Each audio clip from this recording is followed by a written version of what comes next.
अस्सलाम वालेकुम नाजरीन, आप देख रहे हैं नया पाकिस्तान और मैं हूं शहजाद इकबाल। पाकिस्तान और IMF के वक्त के दरमियान जो स्टाफ लेवल मुआहदा था वो मई 10 यानी जुम्मे को तय पा जाना चाहिए था, लेकिन उसमें ताखीर हुई है और अब मुकम्मल खामोशी है। कल भी हमने बात की थी इस मौजू पर, कोई अपडेट नहीं है कि क्या मुआहदा हो गया है या नहीं हुआ है। यह बताया गया था फाइनेंस मिनिस्ट्री की जानिब से कि अगले 2 दिन तक यानी कि हफ्ता और इतवार भी मुज़ाकरात जारी रहेंगे, लेकिन मुज़ाकरात के हवाले से कोई अपडेट नहीं है। मीटिंग हो रही है, नहीं हो रही, क्या फाइनल हुआ है, डील कब तक फाइनल हो जाएगी, इस पर फिलहाल कोई अपडेट नहीं है, मुकम्मल खामोशी है। 2 रोज पहले हमने आपको बताया था जो स्टाफ लेवल का मुआहदा था उसको जब वजीर आजम इमरान खान साहब की तरफ लेके लाया गया तो इमरान खान साहब ने उस पर तशवीश का इजहार किया। 2 इशूज थे, एक तो जो टैक्सेस लगाए गए हैं उसकी वजह से जो महंगाई होगी उस पर एतराज़ था इमरान खान साहब को, जिसकी वजह से उन्होंने उस मुआहदे को मुस्तरद कर दिया था। मजीद क्या अपडेट है जानेंगे, हमारे साथ हमारे नुमाइंदे जियो न्यूज़ के नुमाइंदे अशरफ मलकम साहब मौजूद हैं। शुक्रिया ज्वाइन करने के लिए। 2 दिन से मुकम्मल खामोशी है। पहले तो जुम्मे के दिन ऐसा लग रहा था कि एग्रीमेंट हो जाएगा, एलामिया जारी कर दिया जाएगा, लेकिन इसके बाद से कोई पेशरफ सामने नहीं नजर आ रही। क्या हो क्या रहा है? जी, जैसा कि आपने कहा यही तय हुआ था। पहले एक हैंड आउट भी आया था कि बहुत पहले कि IMF के साथ मुज़ाकरात 10 मई तक कंक्लूड हो जाएंगे, उसके बाद एग्रीमेंट का अनाउंस हो जाएगा और मीडिया को ब्रीफ किया जाएगा। 10 तारीख है तो मुकम्मल खामोशी थी, गवर्नमेंट की तरफ से कोई रद्द-ए-अमल नहीं है। मीडिया पर्सन बहुत देर तक फाइनेंस मिनिस्ट्री खड़े रहे, इंतज़ार करते रहे। 12:30 बजे जो स्पोक्स पर्सन है फाइनेंस मिनिस्ट्री को, उन्होंने मुझे कॉल किया रात को कि आपकी फ़लाँ खबर गलत है, ऐसे नहीं है, हम तो किसी और तरह की गुफ्तगू कर रहे हैं। हमने 2 दिन के लिए मुज़ाकरात एक्सटेंड कर दिए हैं। सैटरडे नहीं तो संडे ज़रूर हमारा कोई ना कोई एग्रीमेंट हो जाएगा, हम आपको बताएंगे। सैटरडे का कल का दिन गुजर गया, मुसलसल खामोशी, कोई राब्ता नहीं गवर्नमेंट के साथ। मुसलसल मैसेज भेजे, मुसलसल राब्ते किए, कोई जवाब नहीं है। आज भी सारा दिन ऐसे है। सुबह 10 बजे से मीडिया पर्सन ढूंढ रहे हैं कि फाइनेंस मिनिस्ट्री कहाँ है, मशीर ख़जाना कहाँ है, तर्जमान फाइनेंस मिनिस्ट्री कहाँ है। मीटिंग्स हो रही हैं या मीटिंग्स हो ही नहीं रही, या सीक्रेट मीटिंग्स हो रही है, क्या हो रहा है? आज का दिन जो है जी, आज का दिन फाइनेंस मिनिस्ट्री बिल्कुल ताले लगे रहे हैं। कोई पर्सन वज़ीर या ऑफिशियल वहाँ नहीं आया। सिर्फ जो तर्जमान है खाकान नजीब साहब, वो कुछ देर के लिए, आधे घंटे के लिए आए थे। ऐसा लगता है जैसे कुछ पेपर्स वगैरह उठा के वापस चले गए। हमने अज्यूम किया, मीडिया पर्सन ने, इतला कोई नहीं है। सरकारी तौर पर अगर खबर नहीं आती, खबर दी नहीं जाती, अगर अपने तरफ से खबर दी जाती है ज़राए से, उस पर गवर्नमेंट नाराज़ होती है, बाकायदा नाराज़गी का इजहार होता है। हमें अज्यूम ये किया कि शायद मशीर ख़जाना के घर से मुज़ाकरात ऑपरेट हो रहे हैं, वहाँ तक मीडिया की एक्सेस नहीं है। ये अजम्पशन है, खबर नहीं है, लेकिन अज्यूम ये किया जा रहा है। लेकिन यही मसला है कि क्या सराइयाँ हो रही हैं। ये तो वीकेंड था, निकल गया। कल सुबह मार्केट ने खुलना है, उम्मीद लगा के बैठी थी मार्केट्स के शायद ये डील फाइनल हो जाएगी। अब कल एक मजीद गैर यकीनी सूरत हाल होगी, अनसर्टेन सिचुएशन होगी। मार्केट्स कैसे रिएक्ट करेंगी, फॉरेक्स मार्केट कैसे रिएक्ट करेगी इस पर? जी, जैसा कि आपने कहा, बिल्कुल अजम्पशंस पे सारा कुछ चल रहा है। कमिटमेंट्स के बावजूद गवर्नमेंट की तरफ से कोई ऑफिशियली कुछ नहीं कहा जा रहा है, लेकिन हमारे अपने जो ज़ाहिर राब्ते तो रहते हैं फाइनेंस मिनिस्ट्री के ऑफिशियल से, पॉलिटिशियन से। उनका ये कहना है कि एक रफ सा ड्राफ्ट उन्होंने एग्री कर लिया है, जिसमें एक पॉइंट पे सारे नेगोशिएशन रुके हुए हैं कि IMF का कहना है कि जब सब्सिडी देते हैं, टोटल सब्सिडी, उसमें पावर सेक्टर की सब्सिडी शामिल है, उसमें एग्रीकल्चर सेक्टर की सब्सिडी शामिल है, उसमें फर्टिलाइज़र की सब्सिडी शामिल है, शुगर एक्सपोर्ट पे सब्सिडी शामिल है। मुख्तलिफ सेक्टर में टोटल मिला के कोई जो बजटेड फिगर है 175 अरब रुपए की हैं, लेकिन एंड ऑफ ईयर ये ज़्यादा हो जाती हैं, 250 अरब के करीब होती हैं। IMF चाहता है कि जब सब्सिडीज़ फौरी तौर पर अबॉलिश कर दी जाए, कोई सब्सिडी ना दी जाए। इट मीन्स अगेन एक महंगाई का तो तूफान आएगा, क्योंकि सबसे ज़्यादा सब्सिडी डेडलॉक आपके ख्याल में अभी ये सब्सिडी वाले मामले एक पॉइंट पे है, एक पॉइंट पर है। जो आज अगर कोई ऐलान नहीं आता, जो अनऑफिशियली अभी तक हमें कुछ लोगों ने बताया, कुछ सोर्सेज ने बताया है कि कल भी मुज़ाकरात जारी रहेंगे।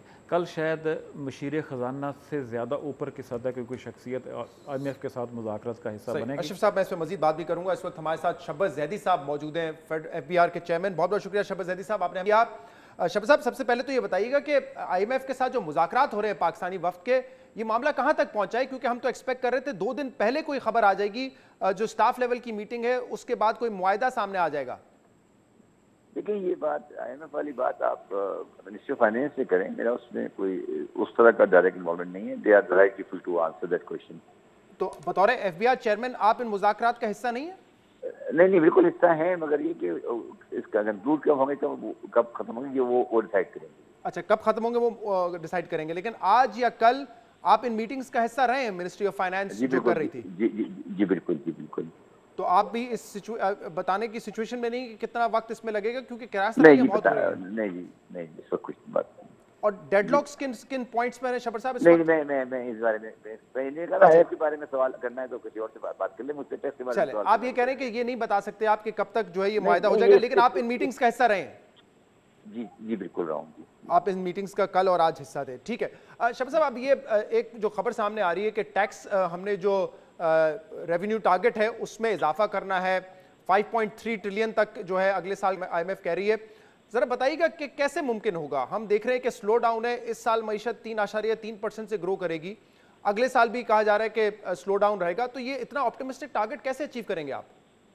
देखिए वो अभी तो ये बात भी मैंने कहा ना, ये इस वक्त बड़ी प्रीमेच्योर बात है, और इस बात को हम अभी डिटेल में देख रहे हैं और अपनी स्ट्रेटजी बनाएंगे, फिर आपसे बात करेंगे। अगर कोई जनरल बात करनी तो बात करें, बताइए।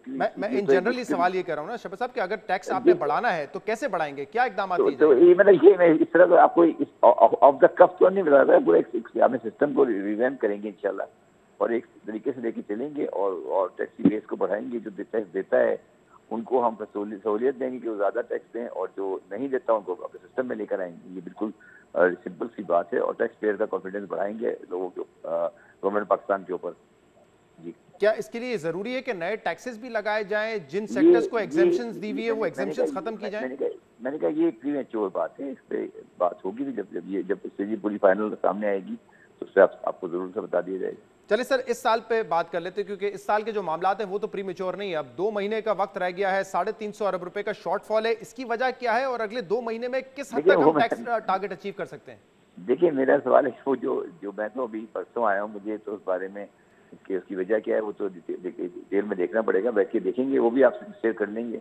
आइंदा सिलसिले में जो 2-1.5 महीना है उसमें जितनी भी कोशिश हो सकेगी वो जरूर की करेंगे, और जितना जहाँ जिस हद तक 50 सकेंगे टारगेट को अचीव करने के लिए वो पूरी कोशिश करेंगे। जहाँ कोई अगर खामियां है तो दूर करने की कोशिश करेंगे उसको।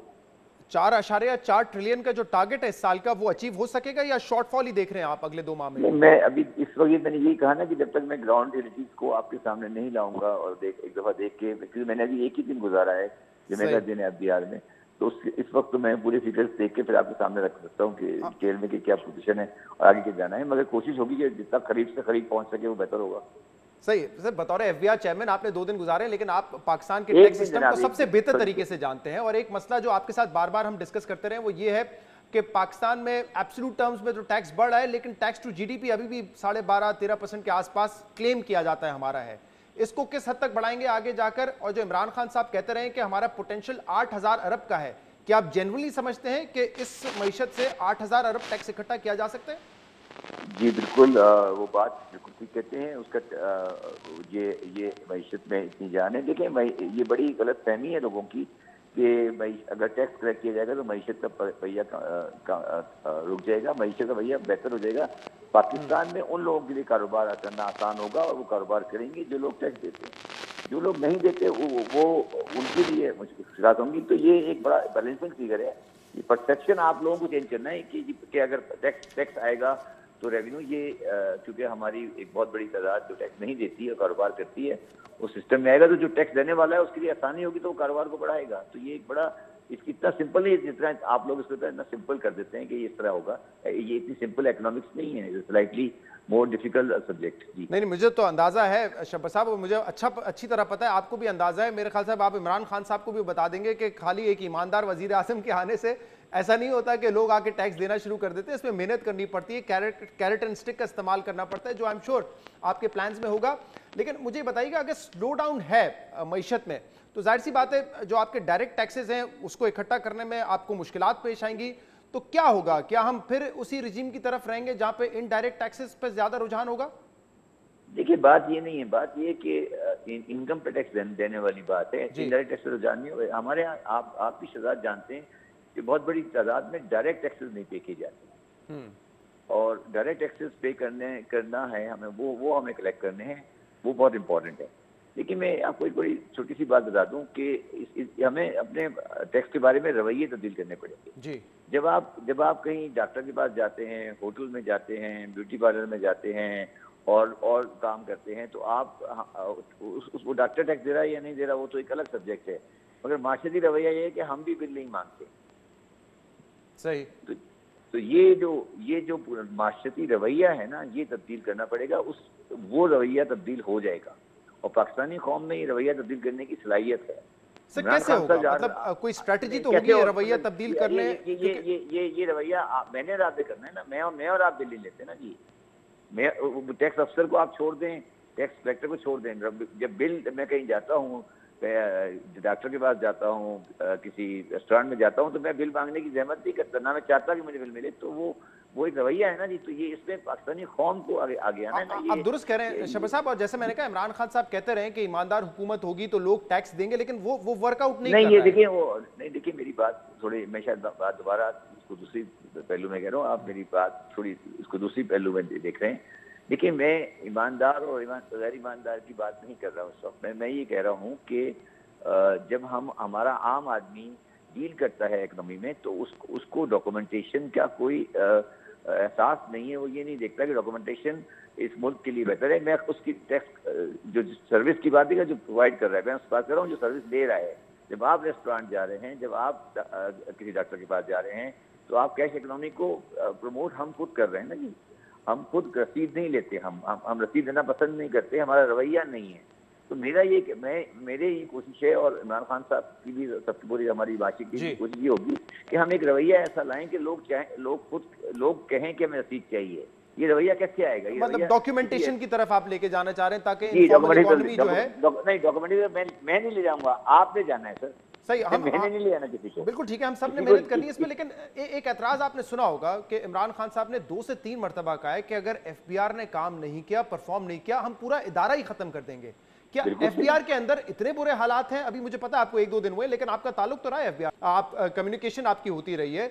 तो क्या इतने बुरे हालात हैं एफबीआर में कि वाकई नौबत यहां तक आ गई है कि अब नहीं परफॉर्म किया तो इदारा खत्म कर दें? देखिए मैं कोई सियासी बात नहीं कर सकता कि मैं सरकारी पोस्ट पर हूँ, वो उनका मसला है। मगर मैं ये कह रहा हूँ, ये हालात हमें पूरी कैश इकोनॉमी को हैंडल करना है, मुश्किल काम है। और मैंने जिस तरह कहा ना कि हम सब उस पाकिस्तान का जो आम रवैया है टैक्स के बारे में, कि हम खुद रसीदें नहीं लेते, हम खुद कैश इकोनॉमी को प्रमोट करते हैं। तो वो एक और हमें उस बात का इदराक नहीं है कि अगर हम रसीद देंगे तो हम उसका वो क्या पाकिस्तान को अल्टीमेटली फायदा पहुंचा रहा है। जो आदमी रसीद नहीं लेता, वो शाम को बोल के टैक्स के बारे में खुद तकरीर कर रहा होता है कि टैक्स नहीं चाहता, वो खुद भी रसीद नहीं मांगता कभी। तो ये एक पूरा प्रोसेस है, ये एक सिस्टम है। और अब आज के माशरे में कोई च्वाइस नहीं है कि हम उस सिस्टम में कोई भी एक सिविलाइज्ड माशरा बगैर इस सिस्टम के चल नहीं सकता। तो हमारे पास आहिस्ता आहिस्ता ये चीज आगे बढ़ेगी और इंशाल्लाह। शहबाज साहब, दो इशू सामने आ रहे हैं। एक तो पिछले कई माह से ये शिकायत आ रही है, जो बिजनेसमैन है, चाहे वो स्मॉल एंड मीडियम साइज हो या बड़े बिजनेसमैन हो, वो कह रहे हैं कि एफबीआर हमें हरासा कर रहा है, तंग कर रहा है। आपको पता होगा इस्लामाबाद में तो रिसेंटली जो रेस्टोरेंट है वो स्ट्राइक पे जाने वाले थे। दूसरी तरफ पे तनकीद ये हो रही है, जो आपका भी एक डायरेक्टिव आया बतौर चेयरमैन एफबीआर के, जो बैंक अकाउंट अटैचमेंट वाला है उससे 24 घंटे पहले आगाह किया जाएगा, उनको फौरी तौर पर यह ना किया जाए। तो इसमें बैलेंस कैसे क्रिएट करें? स्टिक का इस्तेमाल करते हैं तो हरासा करने का इल्जाम लगता है, कोई सहूलत देते हैं, कैरेट का इस्तेमाल करते हैं तो इल्जाम लगता है कि एफबीआर ने ढीला हाथ रखा हुआ है। देखिए बात ये है कि ये बैलेंस, जिस तरह मैंने कहा पहला, ये कहा कि किसी का बैंक अकाउंट फ्रीज करने से पहले उसको बताएं कम से कम। ये एक इंसानी बुनियादी एक उसूल है कि किसी आदमी का कोई अगर बैंक अकाउंट फ्रीज कर रहे हैं तो उसको बताएं। तो इसका मतलब है कि मगर अगर ये जो मैंने डायरेक्टिव इशू किया, ये अगर ये आप अगर रिस्पॉन्स देखें तो पाकिस्तान की बिजनेस कम्युनिटी ने इसको बहुत सराहा है। और मेरा ख्याल है कोई भी इंसान जो टैक्स के मामला को जानता है, चाहे इस साइड पे बैठा हो, उस साइड पे बैठा हो, वो इस बात से इनकार नहीं करेगा कि ये फैसला ठीक है। तो ये आप जो किसको कैरेक्टरिस्टिक कह रहे हैं, कैरेक्टरिस्टिक नहीं है, ये रवैया है। मैं फिर दोबारा बात कर रहा हूँ, ये रवैया है, चाहे कैरेक्टरिस्टिक कोई नहीं है। और ये भी बात कहना कि हमारे तमाम अफसरान जो हैं वो कोई गलत काम करते हैं, ये एक बैलेंसिंग एक्ट है। उस बैलेंसिंग एक्ट में अगर हम कामयाब हुए तो इंशाल्लाह ताला कामयाब करेंगे, क्योंकि हमारे पास और कुछ मुझे आपने कहा आप ये नहीं बता सकते कि आईएमएफ के साथ मुज़ाकरात कब तक खत्म हो जाएंगे, लेकिन एक बात आपसे जानना बहुत जरूरी है क्योंकि आप इन मुज़ाकरात का हिस्सा रहे हैं। आपको पता है बड़ी कियासराई हो रही है कि सिर्फ डिक्टेशन लिया जा रहा है, आईएमएफ अपनी कड़ी शराइत मना रहा है। क्या ऐसा ही माहौल है या पाकिस्तान भी अपना पॉइंट ऑफ व्यू सामने रख रहा है और मुकम्मल कोशिश है कि ऐसी शराइतों जिससे पाकिस्तान का नुकसान ना हो इन शॉर्ट टर्म और इन द लॉन्ग टर्म? देखिए ये मैं क्योंकि इस वक्त एक एडमिनिस्ट्रेटिव पोस्ट पर हूँ, तो ये बारे में बात आप बेहतर है कि हमारे साहब से, अफीशियल साहब से, इमरान खान से करें। मैं इस बारे में कमेंट करना मुनासिब नहीं समझता इस वक्त। बहुत बहुत शुक्रिया शब्बीर ज़ैदी साहब, FBI चेयरमैन हमारे। तो शब्बीर ज़ैदी साहब, मलखम साहब, लास्ट क्वेश्चन ये है कि वो तो कह रहे हैं कि मुज़ाकरात का हिस्सा हो, लेकिन ये IMF के साथ जो मुज़ाकरात है इस पर फाइनेंस मिनिस्ट्री ही बेहतर बता सकती है, और वहाँ से इस वक्त हमारे पास कोई अपडेट नहीं है कि कल सुबह मार्केट खुलने से पहले हमें पता चल जाएगा या मजीद वक्त इसमें लगेगा। ये आपने सही कहा, मुज़ाकरात का हिस्सा पता नहीं कौन है कौन नहीं है, लेकिन हर बंदा यही कह रहा है, हर ऑफिशियल यही कह रहा है कि मुझसे से बात ना करें, मुझे पता है लेकिन मैं बताऊंगा नहीं, मैं पाप बंद हूँ, मैं बताना नहीं चाह रहा। हर तरफ से यही एक आवाज़ आ रही है। इसका मतलब कतन ये नहीं कि इनको पता नहीं है या बताना चाहिए। असल इशू है कि जो भी हो रहा है पब्लिक शुड नो, मार्केट के सेंटीमेंट्स इसी से बनते हैं, एक गुडविल मैसेज जाता है, मार्केट में पता हो कि कम अज़ कम बातचीत तो हो रही है। इस तरह की जो खामोशी है उस ज़राए से ख़बरें आ रही हैं, मुसद्दका भी होती हैं, समटाइम वो गलत भी निकलती हैं। मुसद्दका खबर तब तक नहीं है कि जब गवर्नमेंट कुछ नहीं कही, गवर्नमेंट खामोश है बल्कि गायब है। लेकिन हमारी इतला यही है, गवर्नमेंट के लिए बहुत टफ कंडीशंस आ रही हैं। और इसमें स्पेकुलेशन सिर्फ मीडिया नहीं कर रहा है। असद उमर साहब जब वाशिंगटन से आए थे वो कहते हैं मुआहदा ऑलमोस्ट हो चुका है, तकरीबन हो चुका है। उन्होंने कहा था कि इस अप्रैल के आखिरी हफ्ते में IMF की टीम आएगी और मुज़ाकरात फाइनल हो जाएंगे। एक चीज़ मैं अर्ज़ करूँ सर, यहाँ आज मेरा ख्याल है गवर्नमेंट ऑफ पाकिस्तान असद उमर को याद कर रही है। अगर वो आज होता जो मुआहदा बहुत पहले हो चुका होता, आपने असद उमर अगर होते तो मुआहदा हो चुका होता। अब पूरी negotiation team during negotiation change कर दी, नए सिरे से शुरुआत हुई, IMF भी नए सिरे से शुरुआत हो। इसलिए आप समझते कि वक्त लगा है। बहुत बहुत शुक्रिया अशरफ मलकम साहब, आप हमारे साथ मौजूद थे। हमारे साथ अब मौजूद है special assistant to the prime minister on information Firdous Ashiq Awan. Firdous Ashiq Awan साहब, बहुत बहुत शुक्रिया, आपने हमें ज्वाइन किया। अब मेरे ख्याल से आप ही बता सकती हैं कि ये हुआ क्या है, IMF से मुज़ाकरात कहाँ तक पहुँचे हैं, क्योंकि एक्सपेक्ट किया जा रहा था 10 मई तक खबर आ जाएगी, मुआहदा हो जाएगा, मीडिया को बता दिया जाएगा। क्या अपडेट है, क्या मुआहदा हो गया है पाकिस्तान और IMF के दरमियान या मजीद इसमें वक्त लगेगा?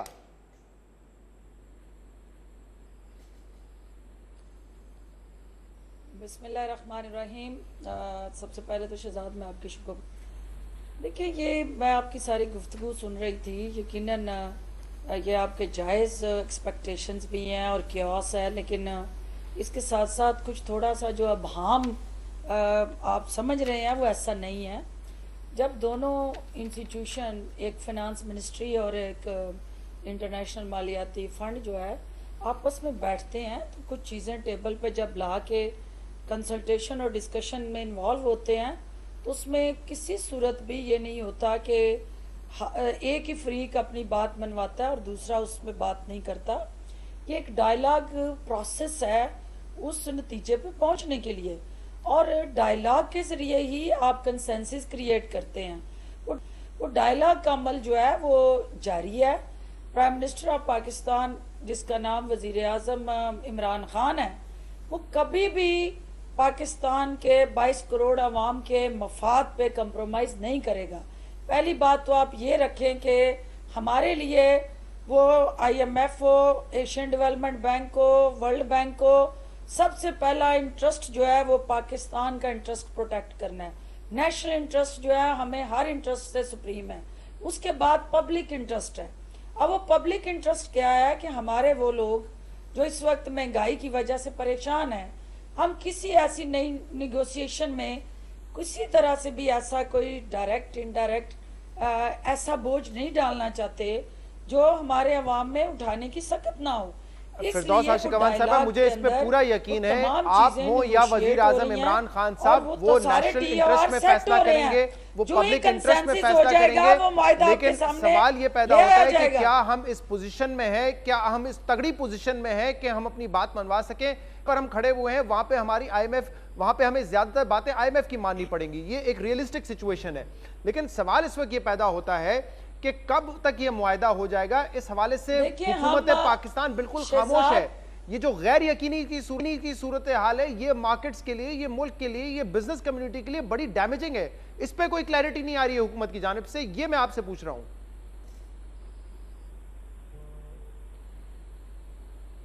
शहजाद, पहली बात तो ये है कि we are a sovereign country, और एक आज़ाद खुद मुख्तार मुल्क होते हुए हम अपने फैसले करने में आज़ाद हैं। हमें ना कोई डिक्टेशन दे सकता है, हम किसी की डिक्टेशन लेंगे। एक तो इस चीज़ से बिल्कुल आप इस सिचुएशन से निकल आए कि हमें कोई आर्म ट्विस्ट करके या जो आप नैरेटिव दे रहे हैं कि हमें ज़बरदस्ती किसी की ख्वाहिश के मुताबिक कोई मुआहदे करने हैं, ऐसी कतन कोई बात नहीं है। हम अपनी अवाम और मुल्क के बेहतरीन मफाद में वो मुआहदे करेंगे। अब आगे इशू क्या है इस वक्त जो आप अनसर्टिनिटी जिसको नाम दे रहे हैं, देखिए हमने एक कंसल्टेशन प्रोसेस में गए हैं, हमने वो डायलॉग चल रहा है और किसी हद तक वो मुकम्मल हो गया है। मीडिया को हमने ऑन बोर्ड लेना है, और मीडिया को ऑन बोर्ड उस वक्त लेना है जब आपकी सारी पार्टी और सारे स्टेक होल्डर हम ऑन बोर्ड आ जाएंगे, फिर वो मुनासिब वक्त में मीडिया से भी शेयर कर लिया जाएगा। सही, तो आप ये बताने की पोजीशन में है कि इसमें मजीद एक दिन लगेगा, इन पाकिस्तान मजीद 2 दिन लगेंगे। कल मंडे जो है इट विल बी, आपको जल्द एक अच्छी खबर इस कौम को मिलेगी जिसमें अवाम के मफादात का तहफ़्फ़ुज़ यकीनी बनाया जाएगा। हाँ, जब कौमों पे मुश्किल वक्त आते हैं, मुश्किल वक्त में कौमें अपनी लीडरशिप के साथ सीसा पिलाई दीवार बन के खड़ी होती हैं, और इस वक्त मुश्किल वक्त है। मईशत के अंदर जो चैलेंजेस हैं वो किसी से ढके छुपे नहीं है। इमरान खान साहब ने या पाकिस्तान तहरीक इंसाफ ने किसी को नहीं कहा कि हमारे पास भरा हुआ खजाना है और हम अवाम पे नहीं लुटा रहे, हमें एक खाली खजाना मिला। फिरदौस आशिक कमान साहब, जी मुझे पता है मईशत आपको कोई अच्छे हाल में नहीं मिली, लेकिन मुझे आप जब ये कहते हैं कि मुश्किल वक्त में अवाम अपने लीडर की तरफ देखती है, कौन से लीडर की तरफ देखती है? लीडर इमरान खान की तरफ देखती है। जब वो ये कहते थे कि जब IMF के पास जाते हैं, जब उनसे भीख मांगते हैं तो सॉवरेनिटी कॉम्प्रोमाइज करते हैं, नेशनल सिक्योरिटी अपना कॉम्प्रोमाइज करते हैं, उस लीडर की तरफ देखें या उस लीडर की तरफ देखें इमरान खान जो अब कहते हैं कि हम IMF के पास जाएंगे और कुछ अरसे तक आपको मुश्किलात का सामना करना पड़ेगा?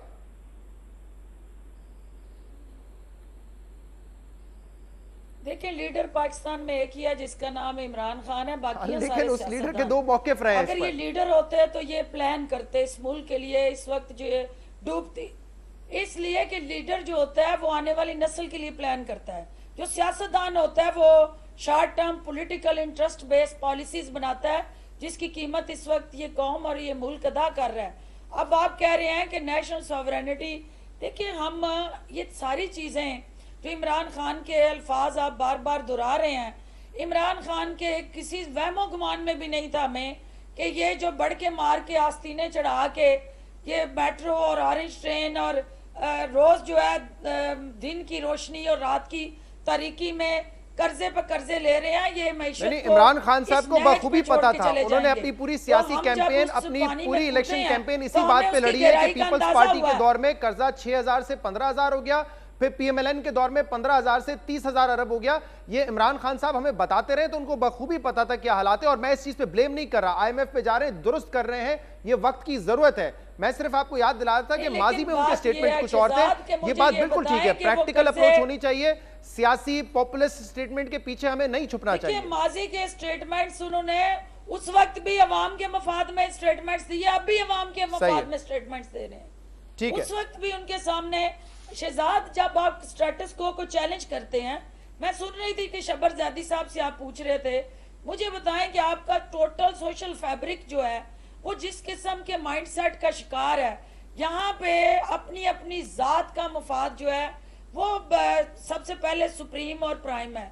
हमें इस मुआशरे की पूरी सोच को बदलना है और इसमें आपने इज्तिमाई मफाद को बहुत बहुत शुक्रिया। फिरदौस आशिक कमान साहबा आप हमारे साथ मौजूद थी। आप के इस वक्त मुज़ाकरात हो रहे हैं और कोई भी ऐसा फैसला नहीं होगा जो कि पब्लिक इंटरेस्ट और नेशनल इंटरेस्ट में ना हो, लेकिन ये बताने की आप पोजीशन में नहीं है कि कब तक ये मुज़ाकरात मुकम्मल हो जाएंगे। अलबत्ता आप ये ज़रूर कह रही हैं कि जल्द कौम को खुशखबरी मिलेगी। कल मार्केट्स ने खुलना है और अगर IMF की डील के हवाले से कोई सर्टेनिटी नहीं होगी तो यकीनन इसके असरात मार्केट पर भी देखे जा सकते हैं। सरकारी आदाद-ओ-शुमार के मुताबिक कराची की कुल आबादी 1 करोड़ 60 लाख है और इस 1 करोड़ 60 लाख आबादी के लिए कोई प्रॉपर ट्रांसपोर्ट मंसूबा नहीं है।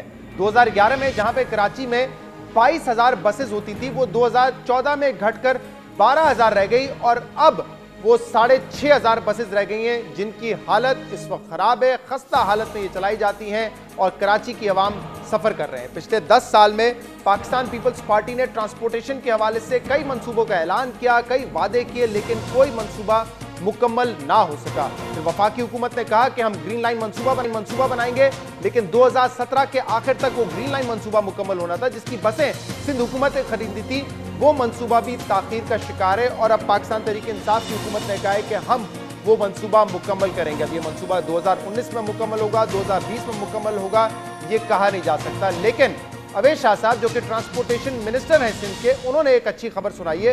उन्होंने कहा है कि हम जल्द ही 1000 बसेस देंगे कराची को, जिसमें कहेंगे कि 200 बसें अगले 2 माह में कराची की सड़कों पर नजर आएंगी। उन्होंने ये भी बताया है कि इस मंसूबे का नाम पीपल्स बस सर्विस होगा, पीपल्स बस सर्विस प्रोजेक्ट होगा, और डेवो कंपनी से मुआहिदा किया है, जिसके तहत जल्द आप देखेंगे कि ये 1000 बसें जो है कराची की सड़कों पर नजर आएंगी। कराची में हमारा आज एग्रीमेंट, MOU नहीं, एग्रीमेंट ट्रांसपोर्ट डिपार्टमेंट का डाइवो बस सर्विस लिमिटेड से हुआ है। डाइवो की तरफ से 1000 buses, 1000 brand new buses, air condition down floor जो होती हैं बसेस नहीं आएंगी जो यहाँ पे इन रूट्स पे चलेंगी, और उसकी स्टार्ट होगा पहले 200 बसेस की फ्लीट से जो डाइवो पाकिस्तान विदिन 60 डेज आएंगी, जो पहली फ्लीट होगी इन 1000 बसेस में से। अवैध शाह साहब फरमा रहे हैं कि डेवो कंपनी के साथ सिंध हुकूमत का मुआहिदा हो चुका है, ट्रांसपोर्ट मिनिस्ट्री का मुआहिदा हुआ है, जिसके तहत हजारों बसें आप देखेंगे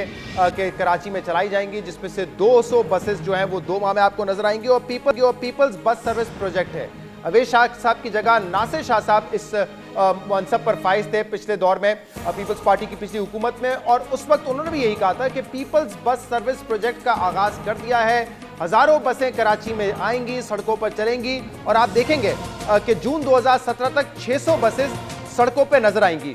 बार बार वादा करते रहे, तारीख गुजरती गई, फिर कहा 2 महीने बाद कि अब आप देखेंगे कि तमाम बसेस आ जाएंगी, लेकिन आखिर में देखा यह गया कि 1-1.5 साल के बाद सिर्फ 10 बसें, पायलट प्रोजेक्ट के तहत 10 बसें जो है वो कराची की सड़कों पर नजर आई, और वो जो 600 बसें थी या हजारों बसें थी, उनका वादा पूरा नहीं हो सका। नासिर शाह साहब साबिक वजीर ट्रांसपोर्ट कह रहे थे कि जून 2017 तक 600 बसें सड़कों पे आ जाएंगी, हजारों बसेस टोटल हैं जो हम लेकर आना चाहते हैं, फिर कहा दिसंबर 2017 तक आ जाएंगी, और आखिर में देखा यह गया कि पीपल्स बस सर्विस प्रोजेक्ट के तहत सिर्फ 10 बसें, 10 साल में सिंध हुकूमत ने 10 बसें दी कराची वालों को, और अब एक दफा फिर अवैध शाह साहब वादा कर रहे हैं। अब देखते हैं कि वादा वफा होता है या नहीं। इस वक्त हमारे साथ मौजूद है वजीर ट्रांसपोर्ट अवैध शाह साहब। अवैध शाह साहब, बहुत बहुत शुक्रिया वक्त देने के लिए। पिछले 11 सालों में कराची की आवाम के लिए सिंध गवर्नमेंट ने कोई मास ट्रांजिट का मंसूबा मुकम्मल नहीं किया है। एक दफा फिर आप कौम से वादा कर रहे हैं कि 1000 बसेस कराची को देंगे, और अगले 2 महीने में आप कह रहे हैं कि 200 बसेस सड़कों पर होंगी।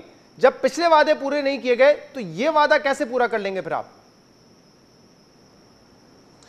सबसे पहले जी इंशाअल्लाह 2 महीने में बसें नहीं 200 बसें ज़रूर नज़र आएंगी कराची की सड़कों पे।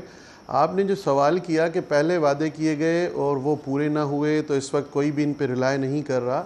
अब पहले क्या वादे हुए थे, क्या ऐलानात हुए थे, मुझसे पहले जो मिनिस्टर साहिबान थे उन्होंने किस तरह काम किया था, ये प्रोजेक्ट्स किस तरह टेकअप किए थे, उस पर अगर मैं ना बहस करूँ और आपको इस सारी चीज़ का जो कल हमने एक एग्रीमेंट किया है डाइवो के साथ, जिसके ज़रिए हम ट्रांसपोर्ट डिपार्टमेंट और डाइवो मिलके पीपल्स बस सर्विस स्टार्ट करने जा रहे हैं, और उसकी पहली ट्रेंच जो है, जो आपने 1000 बसेस का कहा, वो 200 बसेस जो है वो 60 डेज़ में आएंगी। सबसे अहम बात जो है वो ये है कि पहले होते थे MOUs, अब इस दफ़ा एग्रीमेंट हुआ है। दैट इज़ एन एग्रीमेंट कि दोनों कंपनीज़, दोनों फरीक बाउंड हैं, जो उन पे उस पर लिखा गया है वो काम करने में। अवैध शाह साहब, इस कंपनी के साथ अब आपका एग्रीमेंट हुआ है, लेकिन अवाम के साथ आपका एग्रीमेंट 11 साल पुराना है, और ये जो आप बात कर रहे हैं कि पीपल्स बस सर्विस प्रोजेक्ट का आगाज करेंगे, ये वही मंसूबा है जिसके बारे में जो पिछले वजीर ट्रांसपोर्ट थे नासिर शाह साहब, उन्होंने 2017 में वादा किया था कि हजारों बसेज आएंगी, और उन्होंने कहा था 2017 के आगाज में कि जून तक आप देखेंगे 600-650 बसेस कराची की सड़कों पे होंगी। हर 2 महीने बाद कहते थे कि अब वो बसेस आ जाएंगी, और इसके बाद हमें पता चला कि सिर्फ 1.5 साल में 10 बसें आई थी इसी पीपल्स बस प्रोजेक्ट सर्विस के अंदर। अब आप फिर कह रहे हैं कि आ जाएंगी। मास ट्रांजिट का जो भी मंसूबा है वो कुछ चंद करोड़ों का या चंद अरबों का नहीं होता, उसमें ह्यूज फंडिंग दरकार होती है। आप जर्मनी चले जाएं, आप सिंगापुर चले जाएं, आप मलेशिया चले जाएं, जिस मुल्क में जाएंगे वहाँ पे आपको ये अंदाज़ा हो जाएगा कि इसके लिए बहुत बड़ी फंडिंग चाहिए। और पीपल्स पार्टी की गवर्नमेंट बिल्कुल 11 साल से रही है, ये चीज़ें पहले होनी चाहिए थी और हुई भी, प्लानिंग्स भी की गई, समरीज भी बनी, PC1 भी अप्रूव हो गए। अब मसला आ जाता है आखिर में जाके फंड्स पे। इस वक्त भी अगर आप ये कहेंगे कि बसेस जो है ये डिले हो गया या फलानी लाइन डिले हो रही है, फलाना मंसूबा डिले हो रहा है, तो जाहिर सी बात है इस वक्त हमारे साथ हालत ये है कि हम 140 अरब रुपए के शॉर्टफॉल से चल रहे हैं। शाह साहब, यहाँ की मिसालें देने की जरूरत नहीं है, जर्मनी तक जाने की जरूरत नहीं है। पंजाब में 3-4 साल में 3 बड़े मेगा बस प्रोजेक्ट बने, रावलपिंडी इस्लामाबाद में बना, इसके अलावा हमने मेट्रो बस लाहौर देखा, मेट्रो बस मुल्तान बना। ये सब कुछ 4 साल में हुआ है, पंजाब के बजट में हुआ है, लेकिन सिंध में नहीं हुआ, कराची में नहीं हुआ, जहां पर आपकी हुकूमत 11 साल से थी। अब आप मुझे बता रहे हैं कि जो शॉर्टफॉल है, हमें हमारे पैसे नहीं दिए वफाक ने, ये बात तो अभी की है। अभी आपको 140 अरब नहीं मिले, लेकिन 10 साल आपकी सिंध हुकूमत रही है, जिसमें से 5 साल आपकी हुकूमत वफाक में भी थी, तब भी कोई मंसूबा नहीं बना सके आप। बहुत अच्छी बात की, पंजाब में बना, अपना KPK में जो KPK वाले का हशर हुआ उसको चले छोड़ देते हैं, वो पॉलिटिकल बात, आप कहेंगे कि फिर कहीं और ले जा रहे हैं। आप ये अंदाज़ा करें कि वहाँ पे फंड्स कितने जा रहे हैं उन मंसूबों के लिए और हमें कितने फंड्स मिलते हैं। मैं आपको बार बार ये कह रहा हूँ कि मैं जब इस चीज़ को खुद समझ रहा हूँ कि वाकई ये चीज़ें नहीं दी जा सकी, लेकिन अब जब मैंने इनिशिएट लिया है और मैं एक चीज़ की तरफ जा रहा हूँ और बिज़नेस मॉडल बना के अवाम के लिए, कराची के अवाम के लिए स्पेशली, जो ये रमज़ान का तोहफ़ा है मेरे ऑनरेबल चेयरमैन की तरफ से जो हमने एग्रीमेंट किया है, इंशाल्लाह जब ये ऑन द रोड बसेस आएंगी, दूसरे मंसूबे भी हम ला रहे हैं और इसी महीने में हम कुछ और एग्रीमेंट्स भी करने जा रहे हैं जो कराची के और पूरे सिंध के दूसरे अजला के लिए भी हैं। तो इंशाल्लाह हम कोशिश कर रहे हैं। जाहिर सी बात है डिले हुई है, ये बात मैं एक्सेप्ट कर रहा हूँ, डिले हो गई है, लेकिन इंशाल्लाह आगे इसके रिजल्ट्स अच्छे आएंगे जो हमने इनिशिएटिव्स लिए। डिले हुआ है और बहुत ज्यादा डिले हुआ है, जिससे कराची की आवाम ने सफर किया है। कोई भी इतना बड़ा शहर हो दुनिया में, उसका हक है, उसके शहरियों का हक है कि उसको एक ट्रांसपोर्ट का मंसूबा मिले, लेकिन कराची में हम देख रहे हैं कि ये नहीं है। जहां तक आप बात कर रहे हैं फंड्स के हवाले से, पंजाब को अगर फंड मिलता है NFC के तहत मिलता है, उनकी आबादी के लिहाज से मिलता है, जैसे सिंध को मिलता है। सिंध में इस साल आपने जो एनुअल डेवलपमेंट प्लान रखा है वो 223 अरब रुपए का है, पिछले साल 244 अरब था। 200 अरब रुपए से ज्यादा का बजट पिछले 3-4 साल से। फिर भी आप कह रहे हैं कि आपके पास इतने पैसे नहीं होते कि कराची को कोई मास ट्रांजिट मंसूबा दिया जाए। आप इस वक्त ये कैलकुलेट करें कि इस वक्त जो आपकी एक बस की कीमत है, या उस वक्त जो एक बस की कीमत को मल्टीप्लाई करें, बिल्कुल नासिर शाह साहब ने बिल्कुल बजा कहा कि 8-8.5 हज़ार बसेस की इस शहर को ज़रूरत है, और मैं अब भी कहता हूं कि बिल्कुल इतनी बसेस की ज़रूरत है। आप क्या समझ रहे हैं कि ये बसेस परचेज़ करना कोई मामूली खेल है, या ये 2, 2.5, 3, 4 अरब रुपए का काम है, या उसको ऑपरेट करना, या उनके लिए टर्मिनल्स बनाना, या उनके लिए जो सारे रूट्स को तय करना, वो सारा मेकैनिज़्म बनाना, ये छोटी बात नहीं है। आप बिल्कुल बजा कह रहे हैं कि एनुअल डेवलपमेंट फंड्स हमारे इतने ज़्यादा कम भी नहीं थे, लेकिन उस एनुअल डेवलपमेंट फंड से पूरे सिंध में डेवलपमेंट जारी हो सारी था। आप कह रहे हैं कि बड़ा मुश्किल काम है, अरबों रुपए चाहिए। इस मुल्क में बने हैं ना, 3 मेट्रो बसेस बन चुकी हैं, KP में बन रही हैं, उन्होंने इनिशिएटिव लिया है, ठीक है वहां पे ताखीर है, लेकिन आप लोगों ने कोई इनिशिएटिव नहीं लिया। PC1 तक गालिबन गया, लेकिन कोई प्लान एग्जीक्यूट नहीं हुआ। और जहां तक रही तरक्याती फंड की बात, तो 150 अरब रुपए तो आपके चेयरमैन, जिनके बारे में आप कह रहे हैं कि ये रमजान का तोहफा दिया आवाम को, तो 2015 में भी उन्होंने एक तोहफा दिया था, 150 अरब रुपए पैकेज का ऐलान किया था। कहां गया वो पैकेज, कहां खर्च हुआ? ट्रांसपोर्टेशन सेक्टर पे तो हमें नहीं नजर आया एटलीस्ट। देखिए, अगर ये 150 अरब रुपए का पैकेज ऑनरेबल चेयरमैन साहब ने अनाउंस किया, तो वो पैसे आए भी, कराची की डेवलपमेंट स्कीमों पे खर्च भी हुए, बहुत सी जगहों पे वो कराची में खर्च हुए, उसके भी देखिए मुझे कुछ उसके आदाद और शुमार का कुछ अंदाजा नहीं है कि कितना खर्च हुआ और किस सेक्टर में खर्च हुआ। वैसे साहब, वो 150 अरब यकीनन कराची पे खर्च नहीं हुए। अगर खर्च होते तो नजर आते, जिस सेक्टर में लगते वहां पे नजर आते, लेकिन ना कराची में पानी का मसला हल हुआ है, ना सीवरेज का मसला हल हुआ है, ना कोई बहुत ज्यादा सड़कें बनी है, ना ट्रांसपोर्टेशन सेक्टर में कोई डेवलपमेंट हुई है। तो कैसे कह सकते हैं कहां पे खर्च हुआ है वो 150 अरब रुपए? कराची बहुत बड़ा शहर है, यहाँ पे फंड्स लग भी रहे हैं, यहाँ पे काम हो भी रहे हैं, और ये भी आपने देखा होगा, शायद आप इस बात को भली ना माने, आपका हक है, आप अपनी राय रख सकते हैं, लेकिन जो हम आपको पब्लिक ओपिनियन बता रहे हैं कि कराची में जो डेवलपमेंट ये पिछले 5-10 साल में हुई है, इतनी फास्ट डेवलपमेंट पहले नहीं हुई। अभी साहब, आप कह रहे हैं कि पिछले 5-10 साल में जितनी डेवलपमेंट कराची में हुई है, इतनी फास्ट डेवलपमेंट नहीं हुई। मतलब हुई कहां पर है? K4 मुकम्मल नहीं है, S3 सेवरेज मंसूबा मुकम्मल नहीं है, ट्रांसपोर्टेशन पे मैं आपसे खुद कह रहा हूं कि खुद आपके वजीर ऐलान करते थे कि 600 बसें आएंगी, हजारों बसें आएंगी, वो बसें नहीं आई, ग्रीन लाइन मुकम्मल नहीं हुआ। तो कैसे कह सकते हैं कि रिकॉर्ड तरक्की हुई है और इतना तेज काम कभी भी नहीं हुआ माजी में? आप अपने प्रोग्राम में अगले प्रोग्राम में बैठ जाएं, पूरे कराची पे मुझसे डिस्कस कर लें। मैं भी आपको सारे प्रोजेक्ट गिनवा देता हूं और फंड्स भी बता देता हूं कि कितने कितने 10 साल में खर्च हुए। ना बताइए, अगर ट्रांसपोर्ट सेक्टर में खर्चा नहीं हो सका, ट्रांसपोर्ट सेक्टर में इन्वेस्ट नहीं हो सका, या वहां पे कोई बड़ा प्रोजेक्ट नहीं आ सका, देर आए दुरुस्त आए, इसको अप्रिशिएट आप नहीं करेंगे? बिल्कुल करेंगे सर। जिस दिन आप 200 बसें 2 माह में लेकर आ जाएंगे सड़कों पे और फिर 1000 बसें लेकर आ जाएंगे कराची की सड़कों में, तो बड़ा अप्रिशिएट करेंगे, आपको दुआएं भी देंगे अवाम कराची की। लेकिन मसला इस वक्त ये कि आपका जो ट्रैक रिकॉर्ड है खासतौर पे ट्रांसपोर्टेशन सेक्टर में, वो बहुत बुरा है। मैं आपको बार बार बता रहा हूं, आपके वुज़रा ही बार बार डेडलाइन देके बार बार बता के कि कितनी सैकड़ों बसें आएंगी, वो मुकम्मल नहीं कर सके हैं। इंशाल्लाह हमें इन दुआओं की ज़रूरत है, और ये परसेप्शन जो हम एक बनाया जा रहा है, जो एक फैलाया जा रहा है डिफरेंट वेज़ के ज़रिए कि कराची के लोगों को शायद पीपल्स पार्टी वाले वो इसलिए वो नहीं परसेप्शन बनाया गया कि पीपल्स पार्टी यहाँ के लोगों का ख्याल नहीं करती क्योंकि यहाँ से सीट्स नहीं जीतती। ऐसा कोई बात नहीं है। कराची से आपको वोट नहीं मिलता, सीटें वहां से आप जीतते नहीं है, शायद उसकी एक वजह यह है कि कराची में तरक्याती काम नहीं होता।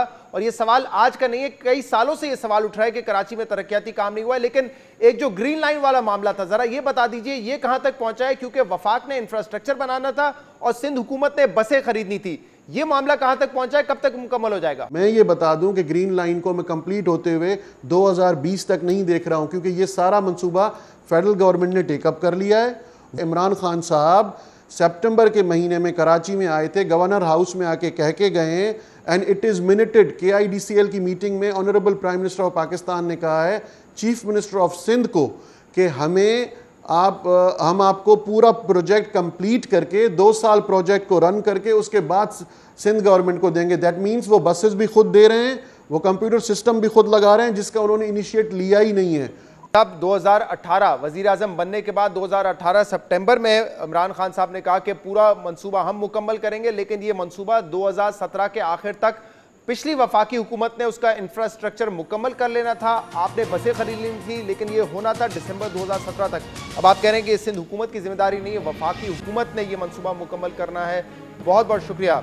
अवेश शाह साहब हमारे साथ मौजूद थे। कल पाकिस्तान और इंग्लैंड के दरमियान दूसरा वनडे खेला गया साउथहैम्पटन में। मुकाबला बड़ा सनसनीखेज था। इंग्लैंड ने 50 ओवर में 373 का रन स्कोर किए और पाकिस्तान ने जवाब में बेहतरीन बैटिंग की और आखिर में सिर्फ 12 रन से पाकिस्तान ये गेम हारा। लेकिन सेकंड इनिंग में 361 रन बनाना यकीनन पाकिस्तान के लिए एक अचीवमेंट है, बल्कि किसी टीम के लिए भी अचीवमेंट है। बहरहाल पाकिस्तान ये मैच हार गया और आज सोशल मीडिया पे एक कंट्रोवर्सी ने जन्म लिया है और कहा जा रहा है कि मुबैना तौर पे इंग्लैंड फास्ट बॉलर प्लंकेट ने गेंद के साथ गेंद को टेम्पर किया है और उसकी वीडियो भी जो है आज सोशल मीडिया पे पूरा दिन गर्दिश करती रही है, जिसमें दिखाया गया है कि इंग्लिश फास्ट बॉलर जो है वो बॉल को रब कर रहे हैं। क्लियर नहीं है कि बॉल के साथ टेम्परिंग कर रहे हैं, लेकिन उसी वीडियो में ये भी दिखाया गया है कि जो बॉल है उसकी कंडीशन बहुत ज़्यादा ख़राब हो चुकी है। अब क्या ये टेम्परिंग की वजह से हुई है या वैसे ही क्योंकि बॉल पुराना हो गया था इसलिए उसकी कंडीशन ख़राब हुई है, इस पर एक कंट्रोवर्सी है। हमारे स्पोर्ट्स कॉरेस्पॉन्डेंट फैजान लखानी साहब हमारे साथ इस वक्त मौजूद हैं, जिन्होंने ICC ऑफिशियल्स से इस हवाले से बात भी की है। क्या कहते हैं ICC ऑफिशियल्स, क्या उनको भी नज़र आया है, क्या उनको शक है कि बॉल के साथ टेम्पर हुआ है? हम जानेंगे। फैजान बहुत बहुत शुक्रिया, आपने हमें ज्वाइन किया। वीडियो तो हमने देखी है जो सुबह से सोशल मीडिया पे गर्दिश कर रही है और इस वीडियो को लेकर आपने ICC ऑफिशियल से बात भी की है, क्या रिस्पॉन्स है उनका?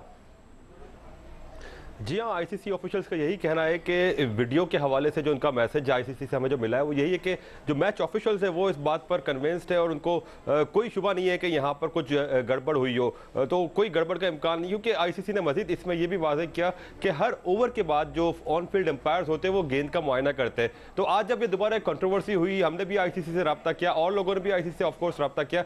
ICC ने आज फिर यहाँ पर मैं बता सकता हूँ आपको कि ICC ने आज फिर वीडियोज़ का बगौर मुआयना किया है आज इस कंट्रोवर्सी के इमर्ज होने के बाद, क्योंकि जब सोशल मीडिया पे चीज़ें आई, पाकिस्तानी चैनल्स पे चीज़ें आई, इंटरनेशनल मीडिया आउटलेट्स पे भी ये बातें डिस्कस होने लगी, तो उसके बाद ICC ने एक बार फिर जायज़ा लिया, मैच ऑफिशियल्स ने ये जायज़ा लिया वीडियोज़ का और फिर उसके बाद ये तय किया गया कि कहीं कोई ऐसी गड़बड़ नहीं है। ये मैसेज ICC से बाकायदा तौर पर हमें भी कन्वे कर दिया गया कि मैच ऑफिशियल्स कन्विंस है कि कोई गड़बड़ नहीं हुई और कोई ऐसा एविडेंस भी ना मिला है, नहीं मिल सका ICC को कि ओवर्स में जो बॉल को चेक किया जाता है, एग्जामिन किया जाता है हर ओवर के बाद कि कोई गड़बड़ की गई हो। तो अब ICC के एंड एंड से तो ये मामला यही है कि लियाम प्लंकेट को क्लीन चिट दे दी गई। और अब एक और जो यहाँ पर एक पहलू है शहजाद, वो ये है कि अब अगर पाकिस्तान क्रिकेट बोर्ड स्टिल इस बात को महसूस करता हो कि कोई गड़बड़ हुई है, तो उसके पास ये कानूनी तौर पर एक ये ऑप्शन मौजूद है कि पाकिस्तान क्रिकेट बोर्ड 96 घंटों के अंदर आईसीसी को रिपोर्ट कर सकता है। हमारी इस हवाले से पाकिस्तान क्रिकेट बोर्ड में बहरहाल मुख्तलिफ जराए से बात हुई,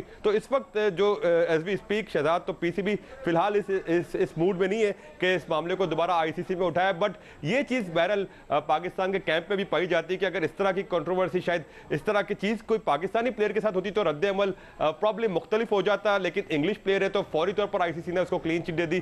प्रॉब्ली ऐसा अगर एशियन प्लेयर होता तो प्रॉब्ली इतना क्विक रिस्पांस आईसीसी से भी ना आता। एक तो ऑफिशियल्स का किरदार होता है, दूसरा मीडिया का, क्योंकि खासतौर पे जब भी क्रिकेट सीजन होता है पाकिस्तान को लेकर होता है, कोई ना कोई कंट्रोवर्सी हमने देखा है कि यूके में होती है, वहां का मीडिया इन चीजों को बहुत ज्यादा उछालता है। तो अब पीसीबी ने ये फैसला कर लिया कि एक डेड इशू है, हमने इसको आगे नहीं लेके जाना, या जैसे कि आप कह रहे हैं कि वक्त है, पीसीबी चाहे तो आईसीसी के पास लेके जा सकता है ये इशू।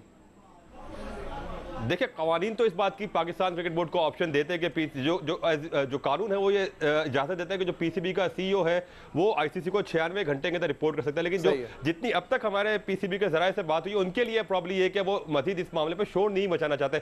शायद पीसीबी को ये हो कि मजीद वर्ल्ड कप से पहले किसी और फर्दर कंट्रोवर्सी में ना डालना चाहते हो टीम को, क्योंकि आपने देखा हो शहजाद, जब भी समर्स में इंग्लैंड में कोई सीरीज होती है पाकिस्तान की, तो कुछ ना कुछ कंट्रोवर्सी होती रहती है। 2006 में भी बॉल टैंपरिंग का इशू आया, उसके बाद आप एक स्पॉट बिल्कुल बहुत बड़ा लखानी 2006 में हमने देखा था कि इंजमामुल हक ने जो है वो टीम को वापस ग्राउंड में ले जाने से इनकार कर दिया था, मैच फॉरफीट हो गया था, ये कंट्रोवर्सी भी हमने देखी थी। लेकिन फिलहाल ऐसा लगता है कि पीसीबी इस इशू को आगे नहीं लेके जा रही है। आईसीसी ऑलरेडी समझती है कि किसी किस्म की बॉल टैंपरिंग नहीं हुई है। बहरहाल सोशल मीडिया पे ये एक तनाज़ा है और लोग ये लिख रहे हैं कि आखिरी जो 3-4 ओवर्स थे उसमें बॉल स्विंग बहुत ज़्यादा हो रहा था, और उसकी एक वजह ये हो सकती है कि मुबैना तौर पर लियाम प्लंकेट ने जो है इस बॉल को टेम्पर किया था। बहरहाल आईसीसी समझती है कि बॉल के साथ कोई छेड़छाड़ नहीं की गई थी। आज के प्रोग्राम में इतना ही। इसका फीडबैक आप हमें दे सकते हैं हमारे सोशल मीडिया पे। शो से इजाज़त दीजिए, अल्लाह।